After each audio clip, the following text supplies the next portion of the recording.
అయితే నేను ఆ బస్సు ఎక్కిన. చాలా ఆర్డినరీ బస్సు. చాలా జనం ఉన్నారు. సీట్ దొరకలే. ఒక ఆవిడ దగ్గర సీట్ దొరికింది నాకు. సంటి పిల్లగాడుండు. బస్సు మూవ్ అవుతుంది.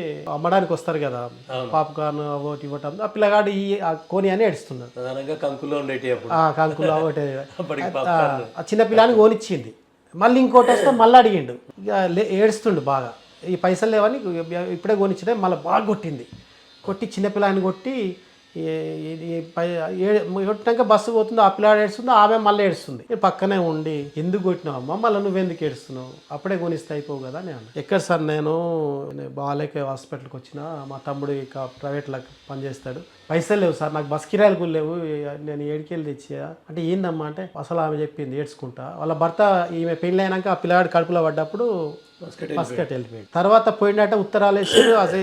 అసలు ఉన్నాడా లేడా తెలియదట. ఇంతవరకు ఆ పిల్లాడు 5 సంవత్సరాలు 4 సంవత్సరాలు ఉండవు. అప్పుడు 4-5 ఏళ్ళ దాకా కూడా తిరిగి రాలే.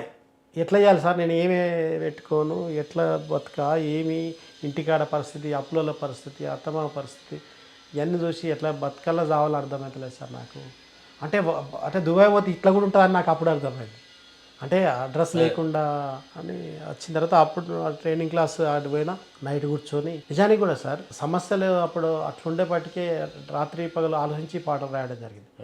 ఇప్పుడు అట్లా అనిపిస్తలేదు. అంటే అన్నిట్లల్లో రాజకీయాలలో స్వార్థాలు అయిపోయినాయి, ఉద్యమాల స్వార్థాలు అయిపోయినాయి, అన్నిట్లలో అయిపోయినాయి. అంటే ప్రతి దాంట్లో అయిపోయింది. అయినా సమాజంలో అంటే ఎవరి కోసం రాయాలి ఇప్పుడు అంటే నిజాయితీగా ఉన్న ఒక ప్రజల కోసం రాయాలి. పాప నష్టపోతున్నటువంటి ప్రజలను చూసి రాయాలి తప్ప ఏ రాజకీయాలు ఎవరు రాస్తే ఏమొస్తుంది సార్.